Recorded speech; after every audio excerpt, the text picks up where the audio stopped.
So as far as our lesson today, we've already completed the Kahoot.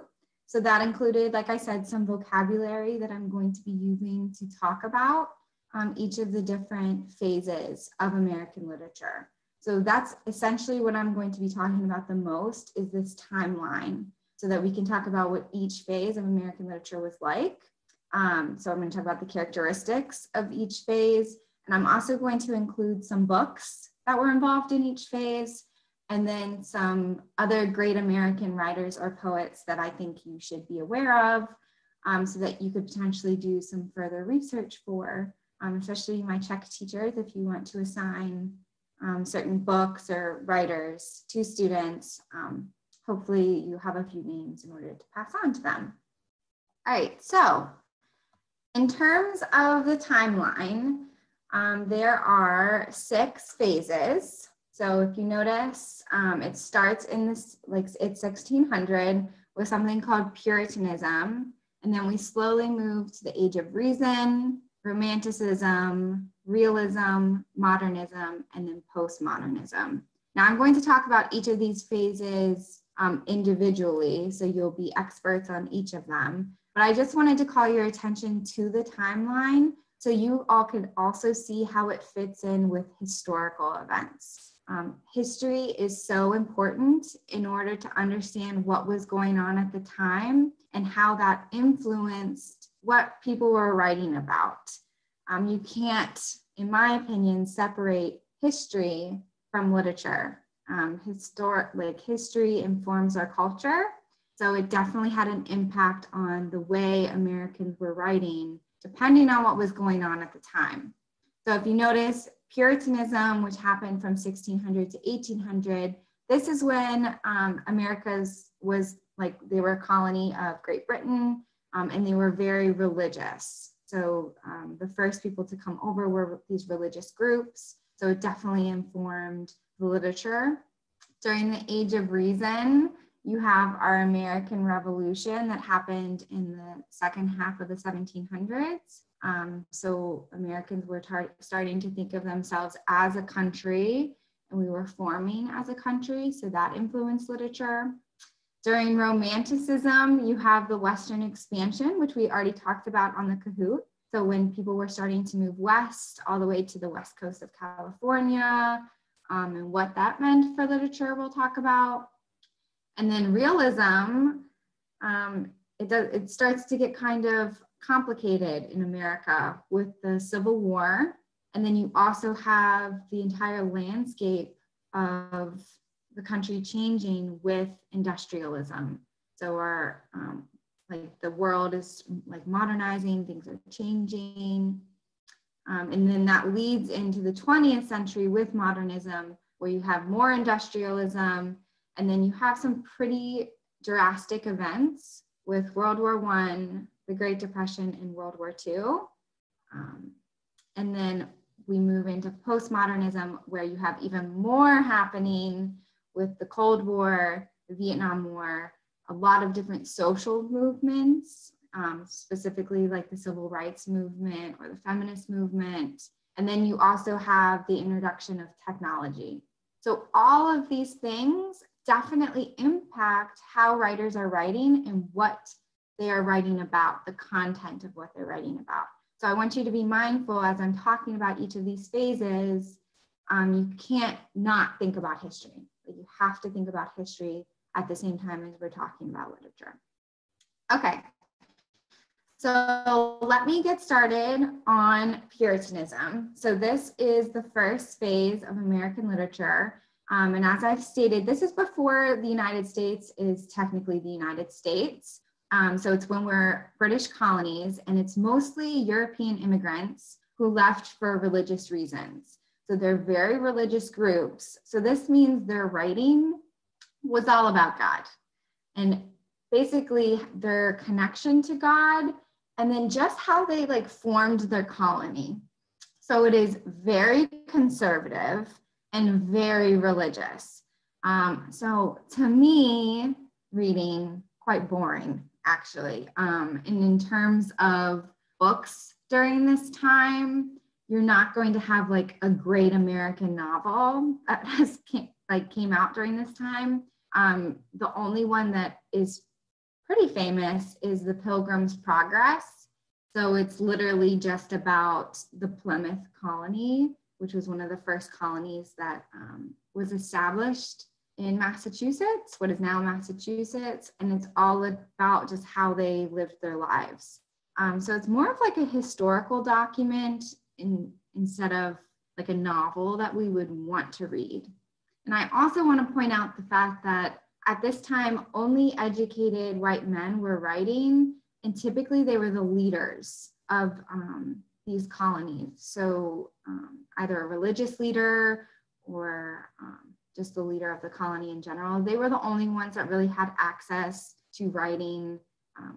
So it's a very limited perspective on what was going on at the time.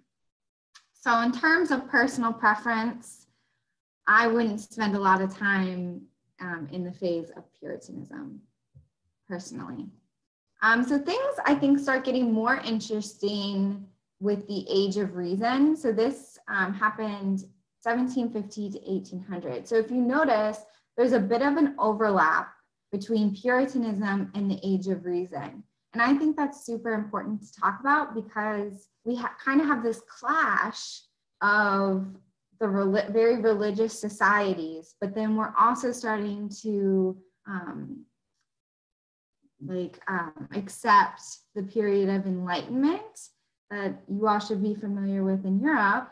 So it finally came over to America. So now we're trying to think, how can we both use religion? Religion is still important to us, but we also want to be logical thinking creatures.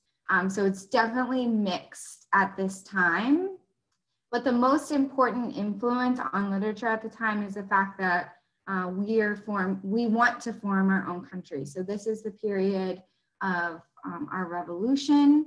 So there's a lot of political writing that defines this period. And in terms of our most important documents that were written for our government, the Declaration of Independence and our Constitution, it was definitely based off this mixture of both religion and reason. Again, educated white men are still the main writers at this time.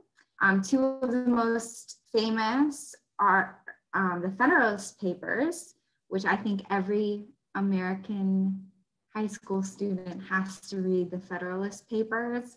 And it was written by Alexander Hamilton. You're probably familiar with Hamilton based off the musical, maybe. John Jay and James Madison. And these papers were just how they felt like we should form our federal government. So in government class for American high school students, we definitely have to read the Federalist Papers. And then one of the more important pamphlets that came out at the time was something called Common Sense.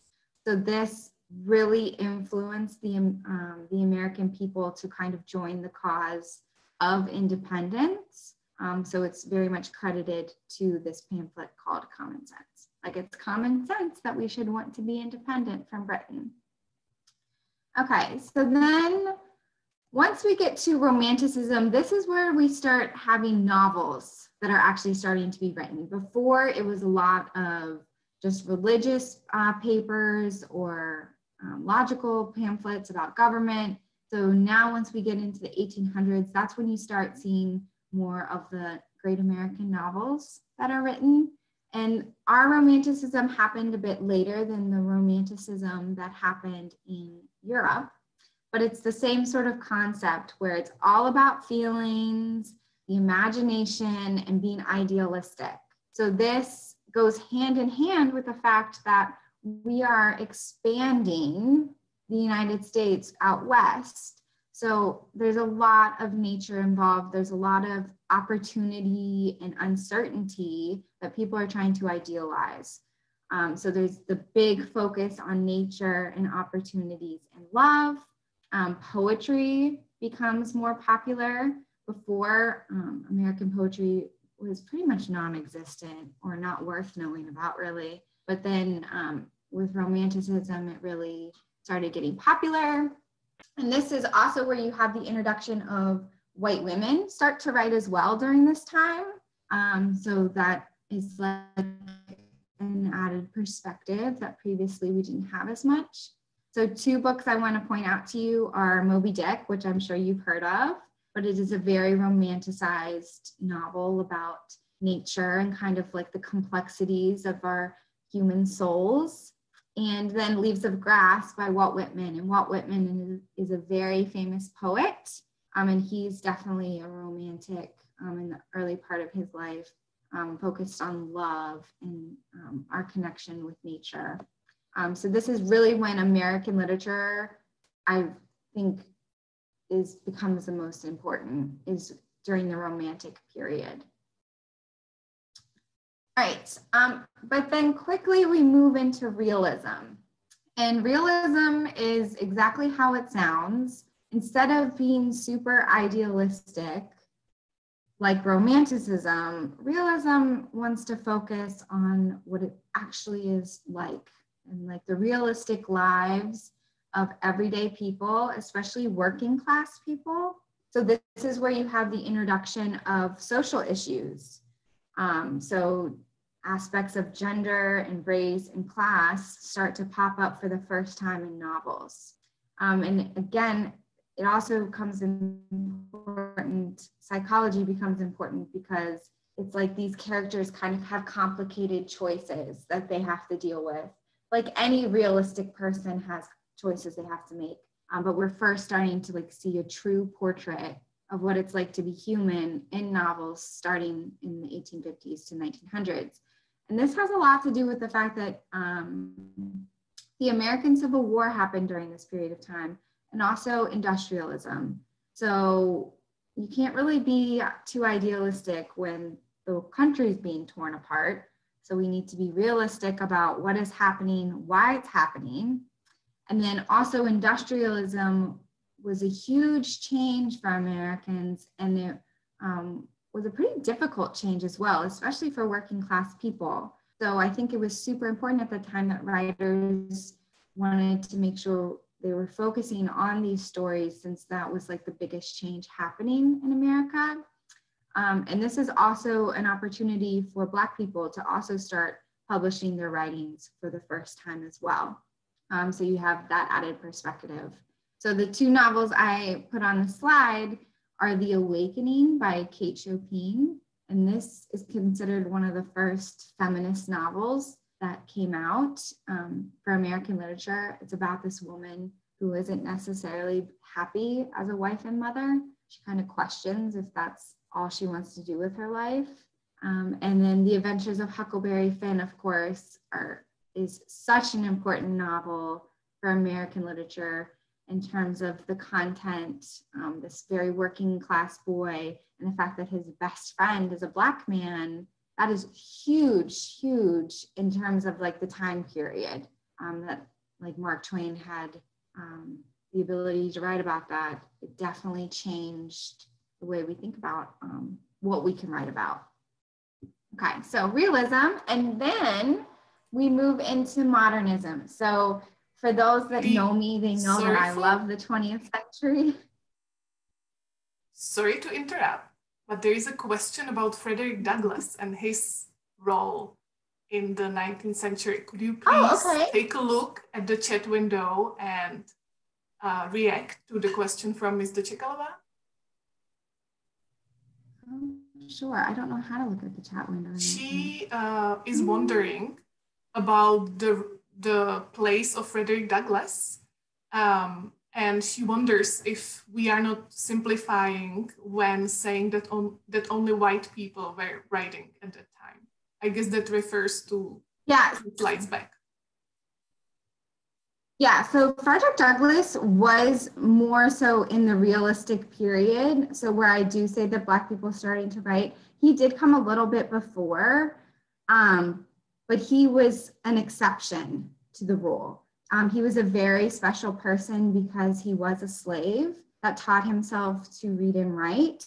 And then he escaped and then was able to be this very political figure in the northern part of the United States. But for the most part, you don't have like Black people having the opportunity to write. So yes, definitely Frederick Douglass is a huge figure. But just in terms of actually having opportunities that apply to more than just one person or a few people. It's during the realistic period that Black people are able to do that. But yeah, Frederick Douglass is definitely an important figure, starting in probably the 1840s onwards in the 19th century. Does that answer your question? Thank you. Sure. Okay, so modernism. So 20th century is my favorite and probably the one I'm most informed about. So modernism is from the 1900s to 1950.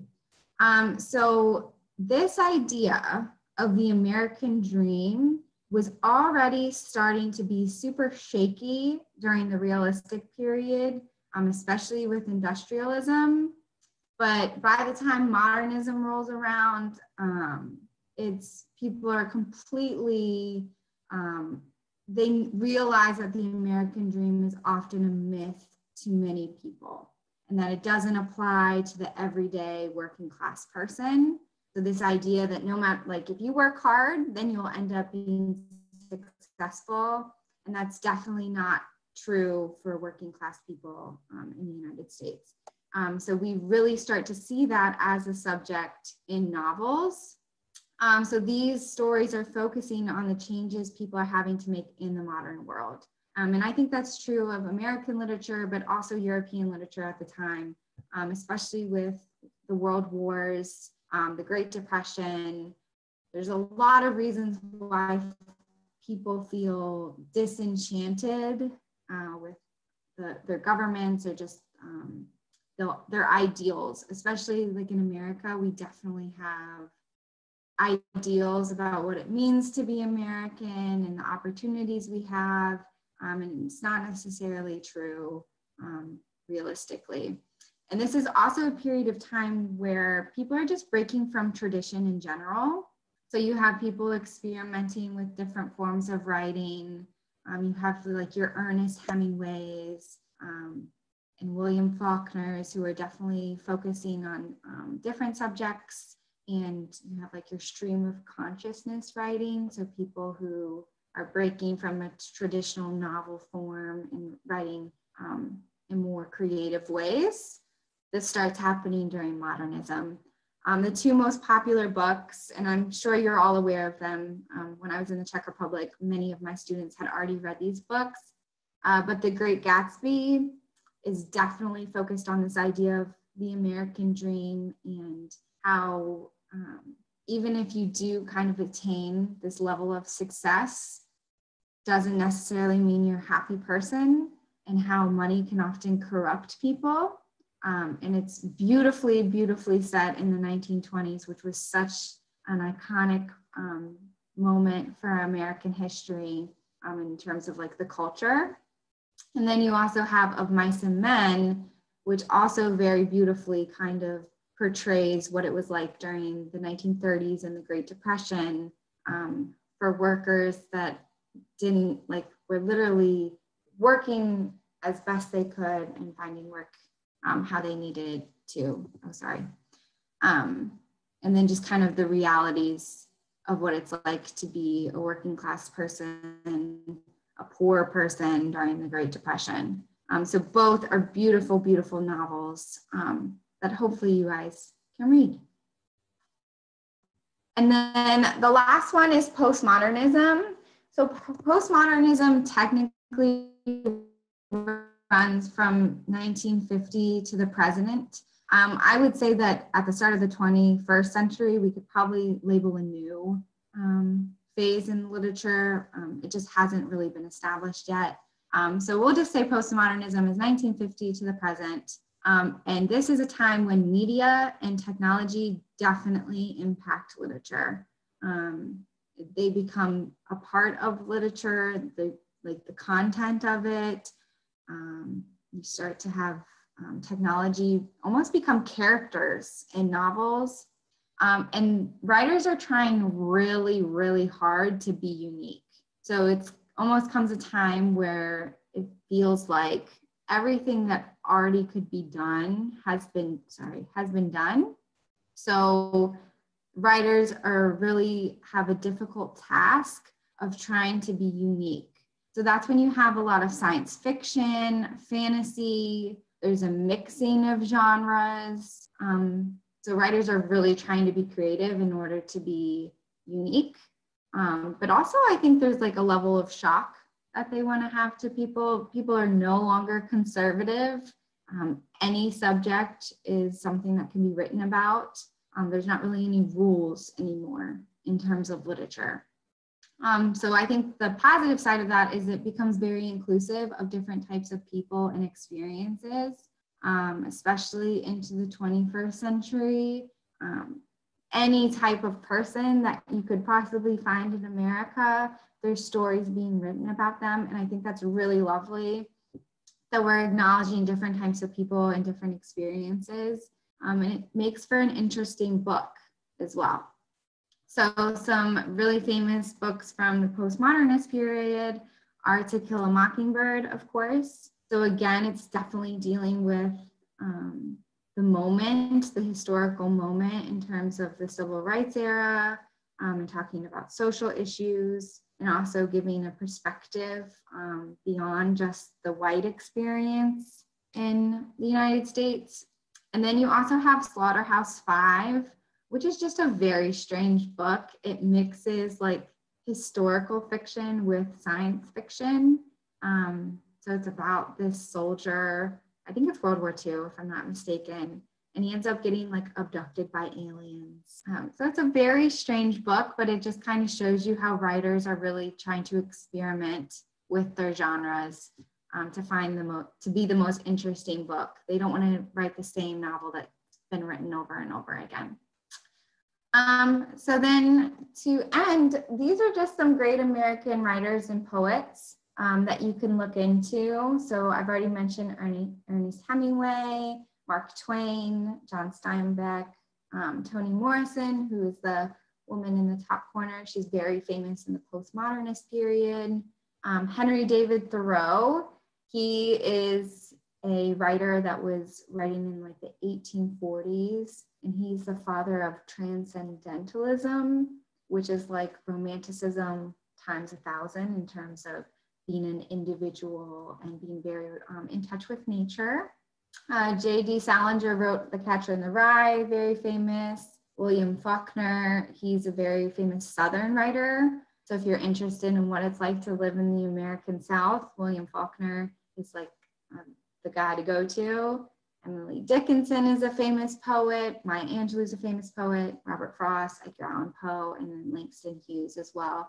Langston Hughes is a very integral figure in the Harlem Renaissance, which was a period of time in the 1920s where Black art very much became important in American culture. So I don't know if there's any questions. That's kind of all the information I'm going to give you. So I'm welcoming any questions that you guys have or anything you want to know a little bit more about. I can talk about a little bit more as well.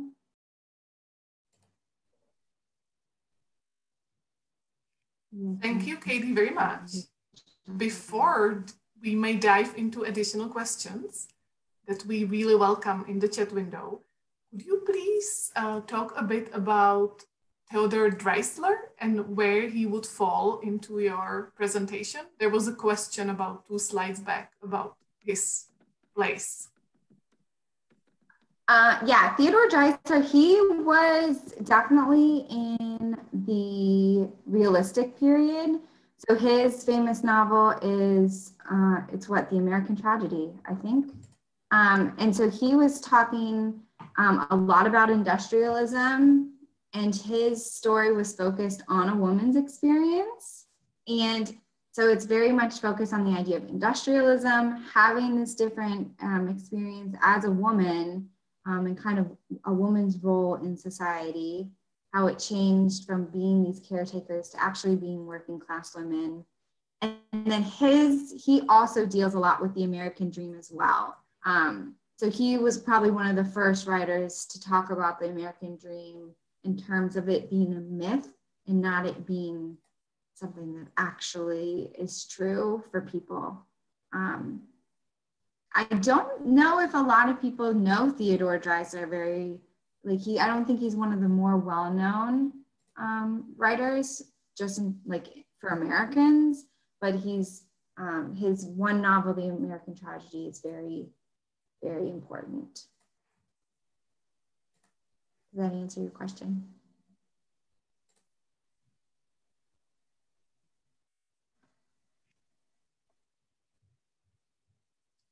There is another question about, from Sharka Opatova, your former colleague. Welcome, Sharka, in our live session.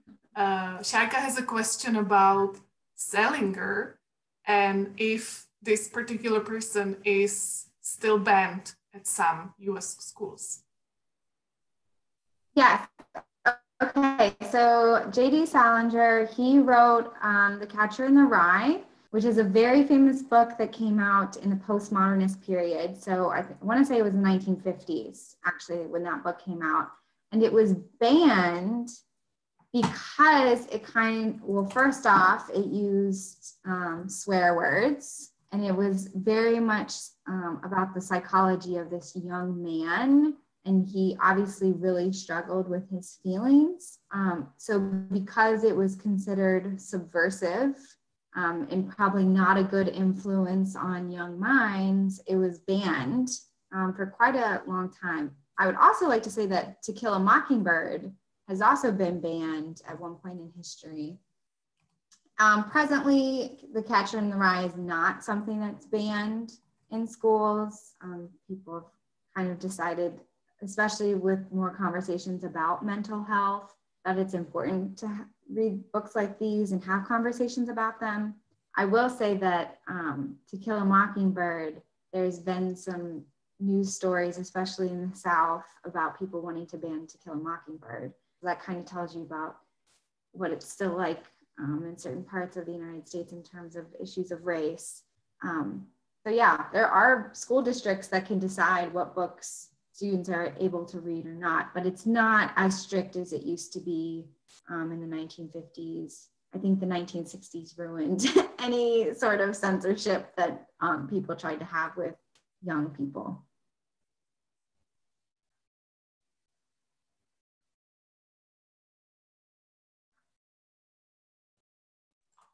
Thank you, Catey. I'm not sure if you can see the chat window, but just a reminder, there was another question from Michal about your view or your position to naturalism, which is another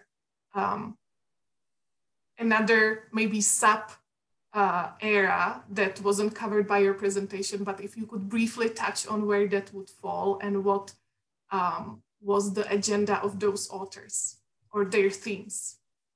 I'm not totally familiar with naturalism, but I would say it's more so a subgroup of like Romanticism and also potentially Transcendentalism. So these were definitely periods of time that were focused on nature, and especially since we were discovering new parts of the United States, it was almost kind of like surviving off the elements and writing about how we can survive in nature.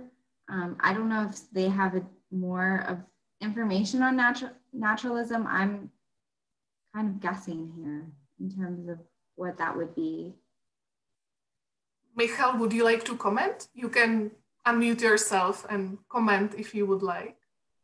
Hey there, hey everyone. I was just curious about Dreissler actually.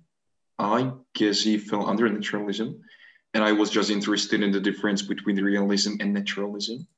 Could you touch upon that, or do you know what the difference is? Because I don't. I always get confused here. I don't either. Yeah, I don't either. But I can definitely look into that. Because I would assume naturalism goes with Romanticism, but if you're saying it goes with realism, then I don't know. And I'll definitely look into that, and I can get back to you if you would like. Catey, no problem at all, because on Wednesday we will have another presentation that will focus in greater detail on the 19th century. So Michal, I'm sure it will be a great lesson for you, because the presenter on Wednesday should be an expert on that particular era where naturalism falls into. So stay tuned and join us on Wednesday, please. I will, thank you. And then, Catey, there was another question about Ray Bradbury, the famous sci-fi author. So would you say that that author falls into postmodernism? Yes, he does. And Ray Bradbury is probably between him and then this woman named Ursula Le Guin. They were probably the first ones that really wrote science fiction in the United States. So yeah, Ray Bradbury, he's famous not only for his science fiction, but he also has realistic fiction as well that he writes. So yes, very, very famous in the postmodernist period. Then there is another question from Sharka, whether you've read the famous book Beloved, and whether in your opinion, it isn't too hard to read. I believe there is also a movie. What is the book? Beloved. Beowulf? Beloved. No, it wouldn't be Beowulf. It's by Toni Morrison. Oh, Beloved. The book, Beloved. Yes, I don't know yes. if we spoke about it when you were here, but I was trying, to look at extract at the beginning of this first chapter with students. Like in the end, we didn't have time. It's very difficult. For me, it's difficult. Like, but no, it won Pulitzer. It won Pulitzer,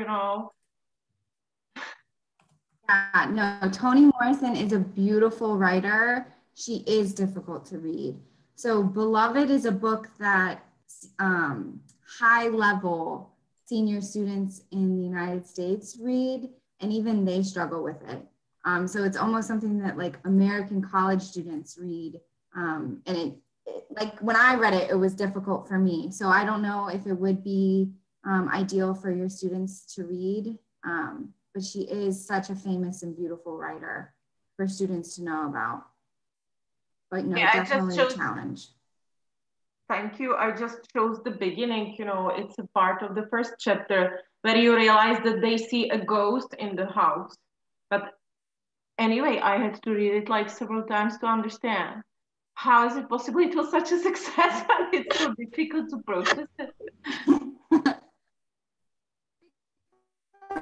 I think it was written in a time where it was about being like as unique as possible. And it doesn't necessarily mean that the books are accessible for people to read. I think a lot of the books that win Pulitzer Prizes or Booker Prizes are more complicated to read, and they're not something that everyone has access to. But I would say that like the story of Beloved, you could probably find a synopsis of the story, like a summary of the story, and talk about it with students because it's very interesting. It's about this family, they were slaves, and this woman actually decided to kill her child instead of have her child be a slave. And so that child, it's a ghost that they call Beloved. So just the idea of that was kind of like the desperate situation that this Black woman was in as a slave, that she would actually like kill her child. And it's based off a real story that Toni Morrison read, and then she decided to write Beloved.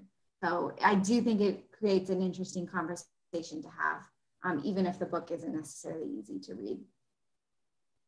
Okay, thank you. There is also a movie that came out in 1998 though. It's an older movie, but still maybe it could be a little bit more digestible for the students. So you may try that one as well. Yeah, I wanted to show them the writing style. Mm. And Catey, I recall during my visit of your lesson at Gymnasium Děčín last year, you were playing a very interesting game with your students about poetry. Could you tell us a little bit about your experience sharing American poetry with Czech students because I believe some Czech teachers may feel that it is too challenging or too difficult to read poetry in a foreign language. So what was your experience in Děčín?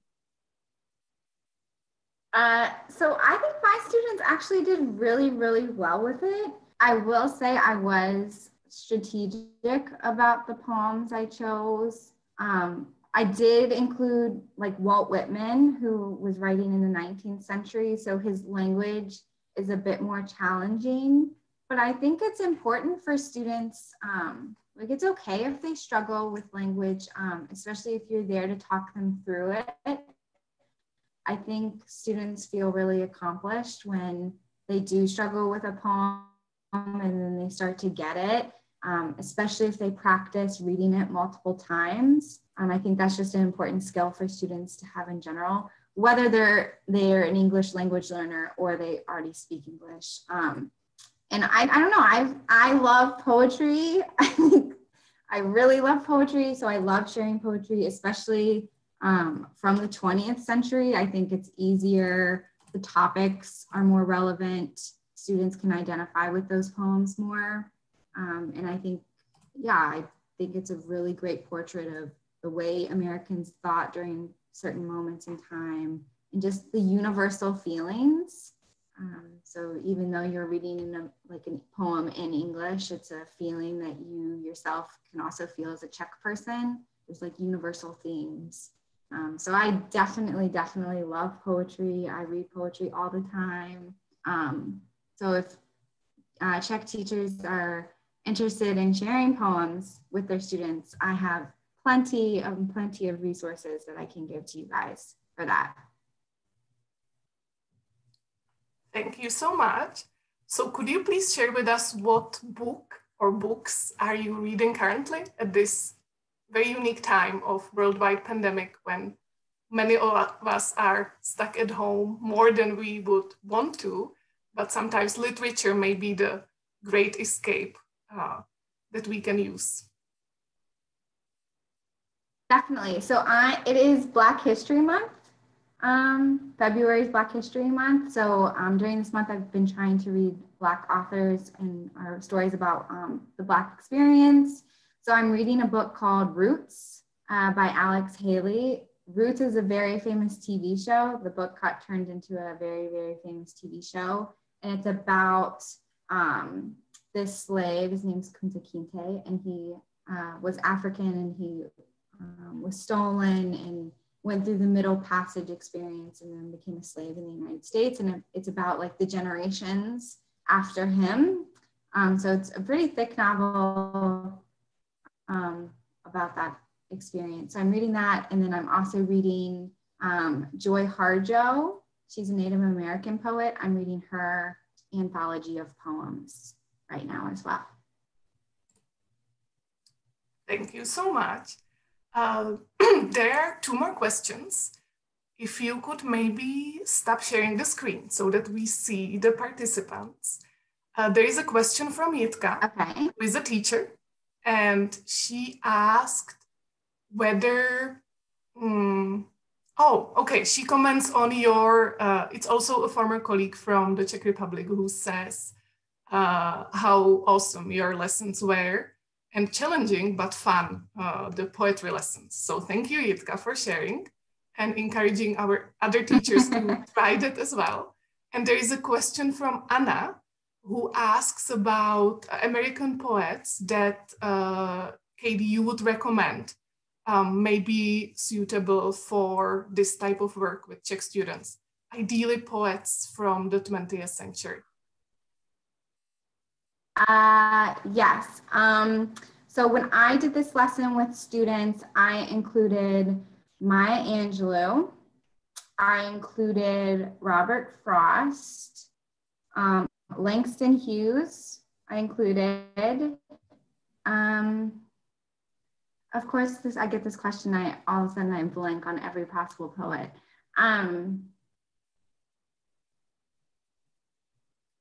So yeah, those are the three I included, if I'm not.